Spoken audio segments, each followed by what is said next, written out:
अस्सलामुअलैकुम नाजरीन, मैं हूं आपका मेज़बान अली उस्मान भट्टू और आप देख रहे हैं PSP KG न्यूज़। नाजरीन, कुछ मजीद खबरों और अपडेट्स के साथ आपकी खिदमत में हाजिर हुआ हूं।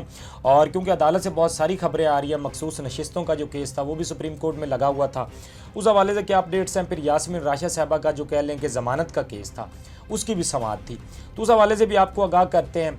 और पहले तो हम इंडिया का कह लें कि मुकाबला कर रहे थे, अब इंडिया से हमारी तवज्जो हटी है तो अब अपनों पर तवज्जो आई है।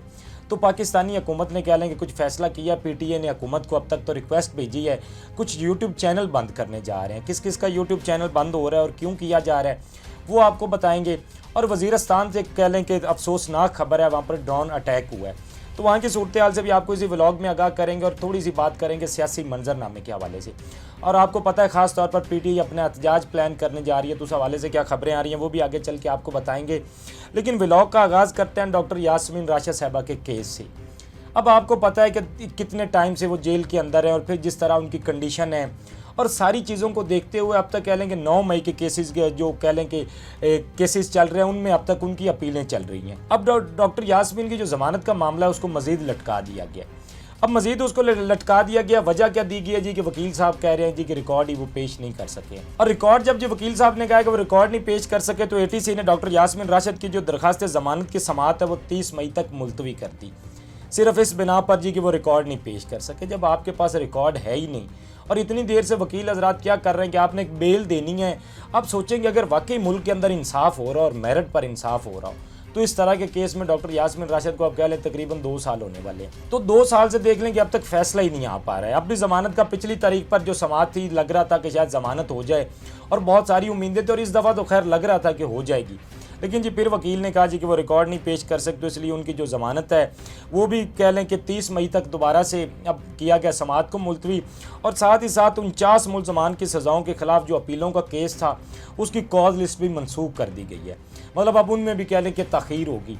तो ये कुछ कह लें कि अदालतों की तरफ से जब इस तरह के मामलात हों और इस तरह के फ़ैसले आ रहे हों तो फिर कहीं लगता नहीं है कि पॉलिटिकल सीज़ फायर होने जा रहे हैं।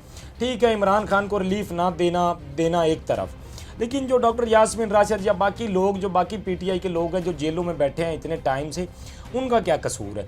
अगर उनको कहीं रिलीफ मिलता नज़र आए तो हमें भी लगे कि वो सीज़ फायर होने जा रहा है। और फिर यही नहीं, फिर कह लें कि सनम जावेद को भी आज ATC में पेश किया गया और वो भी हमेशा की तरह पुलिस आज भी दिन दिहाड़े उनको लेकर आई। और आपको पता है कि लाहौर का जिस तरह टेम्परेचर और जितनी गर्मी होती है, लेकिन वो फिर भी स्माइल करते हुए हमेशा की तरह नारा लगाते हुए सनम जावेद हमें नज़र आई। तो आप इस तरह तो किसी का अज़म नहीं ना तोड़ सकते हैं। और आपको क्या लगता है कि ऐसा करने से पहले भी आपने 1 साल तकरीबन सनम जावेद को जेल में रखा, तो क्या उसका सोच बदल गई, कुछ तब्दील हुआ तो नहीं। तो अब भी आज शायद अगर उनकी कह लें कि ज़मानत अगर मंजूर हो भी जाती है, उनको बेल मिल भी जाती है, तो उनकी रिहाई तो नहीं मुमकिन हो पाएगी, किसी न किसी और केस में पकड़ लेंगे। लेकिन जब तक ये मैं व्लॉग रिकॉर्ड कर रहा हूँ अब तक उस हवाले से कोई खबर नहीं आई है, लेकिन वो फैसला महफूज कर लिया गया था। फिर सिर्फ यही नहीं, आज मखसूस नशिस्तों का जो केस है वो भी सुप्रीम कोर्ट में लगा हुआ था। अब मखसूस नशिस्तों का जो केस है, फैसल सदीकी साहब जो कह लें सुन्नी इत्तेहाद के वकील हैं, उन्होंने उस बेंच पर एतराज़ उठा दिया। उन्होंने कहा जी कि मरकज़ी फ़ैसला करने वाले जजेस को बेंच में शामिल होना चाहिए, क्योंकि 13 जजेस ने यह फ़ैसला किया था। अब 11 रुकनी बेंच है। और अब देखें कि बड़े बेंच से आप उसको उल्टा नीचे ले आएँ कि छोटा बेंच अब उस पर फैसला करेगा। तो ये जब उन्होंने एतराज़ उठाया तो उसके बाद कह लें कि सुप्रीम कोर्ट के तमाम जजेस को ऐनी बेंच में शामिल होना चाहिए। जस्टिस मंदू खिल साहब ने ये जब रिमार्क्स दिए तो उन्होंने कहा जी फैसल सदीकी साहब ने ऐसा तो हो जाए तो बहुत अच्छा है, कि मतलब अगर सारी जजेस को शामिल कर लिया जाए तो इससे बेहतर क्या हो सकता है। फिर साथ ही साथ ये भी बताया गया जी कि 26वीं आईनी तरमीम के बाद 13 जजेस के फैसले पर 8 या 9 जजेस भी नज़रसानी कर सकते हैं। तो ये भी हमें 26वीं आईनी तरमीम के बाद मिला कि अगर 13 जजेस का फैसला है तो उसको कम जजेस भी 8 या 9 जजेस भी उस पर नज़रसानी कर सकते हैं। ये कहा जी जस्टिस अमीनुद्दीन साहब ने। और जस्टिस अमीनुद्दीन साहब की तो बड़ी कोशिश है ना कि वो तो इस फैसले को जल्दी से जल्दी सुनाएं और अपने पास ही रखें। सुन्नी इत्तेहाद की जो 3 दरखास्तें थी उस पर जस्टिस अमीनुद्दीन साहब ने कहा कि आपकी दरखास्तें हम तक नहीं पहुँची, जब तक दरखास्तों का प्रोसेस नहीं होता तो केस कैसे सुन सकते हैं। मतलब वो दरखास्तें जो आपने की हमारे तक अब तक पहुंची नहीं है, उनका प्रोसेस होगा, उसके बाद इस केस को सुना जाएगा। मतलब ये मामला है। लेकिन आज एक बात है कि फैसल सदीकी साहब ने कहा जी कि मैं अपने दलाइल जो है जारी रखूँगा। अब इसको भी कह लें कि कल तक मनसूख कर दिया गया है।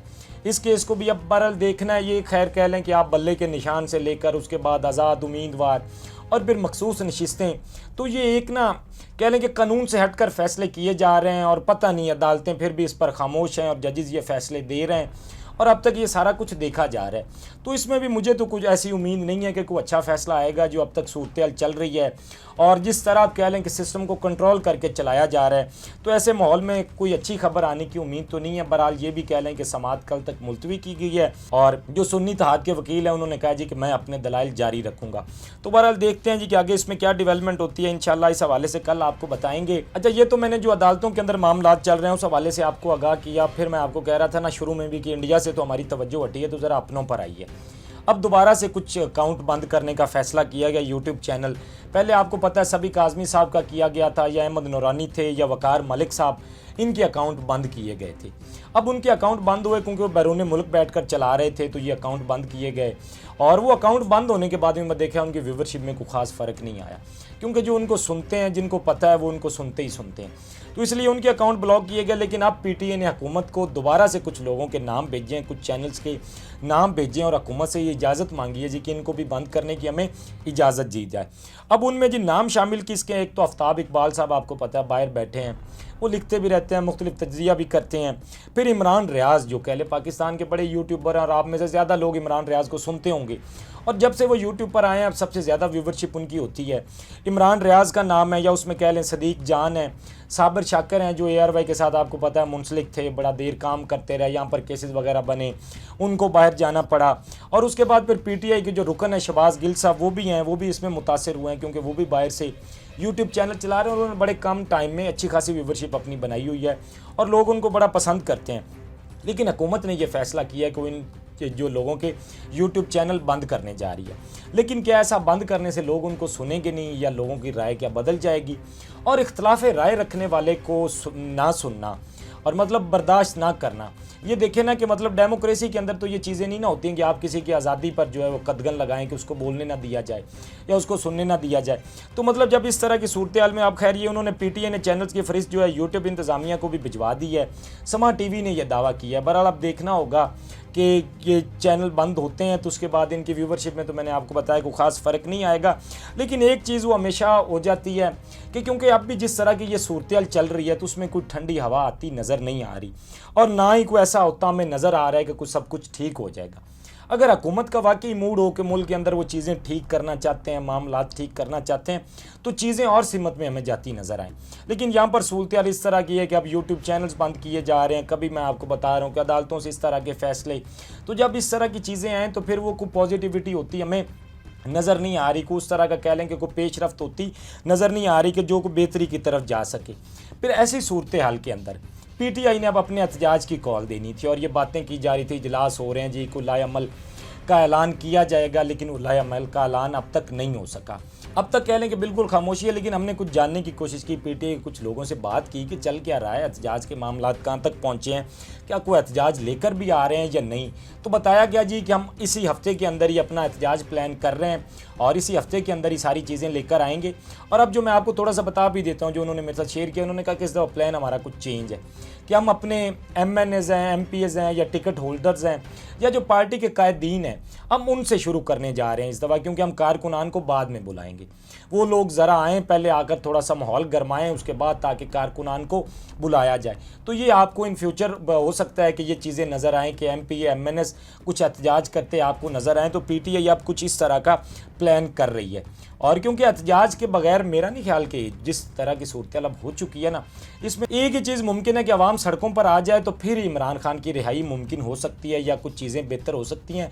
वरना हुकूमत मेरा नहीं ख्याल कि आराम से कुछ चीज़ें मानेगी या कुछ बेहतर होता हमें नज़र आ रहा है। और फिर कुछ खबरें ये भी आ रही हैं कि PTI के अंदरूनी मामलात आपको पता है बहुत बढ़ते जा रहे थे, तो ये भी कुछ खबरें आ रही हैं कि PTI अपने अंदरूनी मामलात को बेहतर करने की कोशिश कर रही है। सब लोग मिलजुल कर बैठे हैं और उन्होंने ये फैसला किया कि अगर एहतजाज करना है तो हम सबको अब इकट्ठा होना पड़ेगा, अपने अंदरूनी इख्तलाफात ख़त्म करके तो इमरान खान की रिहाई के लिए हमें एक होना पड़ेगा। तो अब कुछ इस तरह की भी खबरें आ रही हैं। लेकिन ये सारी चीज़ें मैं आपको बता रहा हूँ कि अब तक सिर्फ हमें उनकी तरफ से बताया गया है, ग्राउंड पर अब तक कुछ भी नज़र नहीं आ रहा। जब ग्राउंड पर चीज़ें होंगी तो फिर कुछ पता चलेगा कि अब PTI क्या करने जा रही है, क्या प्लान है और किस तरह एहतजाज की सूरत हाल वो फिर सारी बताई जाएगी। खैर ये कुछ आज की अपडेट्स थी। लेकिन एक मैंने आपको बताया था कि वज़ीरिस्तान के अंदर ड्रोन अटैक हुआ है, तो एक अफसोसनाक खबर थी, क्योंकि आपको पता है कि पहले भी ड्रोन अटैक बहुत सारे होते रहे। हुकूमत का इस पर सख्त मौक़िफ़ होना चाहिए। अब वज़ीरिस्तान का जो इलाका है मीर अली का, वहाँ का एक गाँव है, वहाँ पर कह लें कि यह ड्रोन अटैक किया गया, जिसके अंदर बताया जा रहा है कि 3 बच्चे अब तक शहीद हुए हैं और ख़वातीन और बच्चे ज़ख्मी भी वहाँ पर कुछ हुए हैं। और ड्रोन हमले के ख़िलाफ़ शोहदा की लाशें सड़क पर रख कर मुकामी अफराद अब तक वहाँ पर एहतजाज कर रहे हैं। तो ये सूरत हाल है। इमरान खान का आपको याद होगा मौक़िफ़ किस तरह का था। ड्रोन हमले जब किए जाते थे तो ये हमारे अब भी जो हुकूमती लोग बैठे हैं उनसे गुजारिश है कि इसके ख़िलाफ़ अपनी जो है आवाज़ उठाएं और ख़ास तौर पर एक्शन हुकूमत की जानिब से तो एक्शन होने चाहिए। और जो इस तरह की चीज़ें होती देखिए आज भी यहाँ पर बच्चे और ख़वातीन जो है वो शहीद हुए, तो ये भी एक बड़ा नुकसान था। खैर ये आज की कुछ अपडेट्स थी जो मैंने आपके सामने रखी हैं। अपने फीडबैक से मैं ज़रूर आगाह कीजिएगा। अब तक के लिए इतना ही। अपने मेज़बान को दीजिए इजाज़त। अल्लाह निगहबान। इस तरह की और वीडियोस देखने के लिए सब्सक्राइब कीजिए हमारा चैनल और देखते रहिए PSP KG न्यूज़।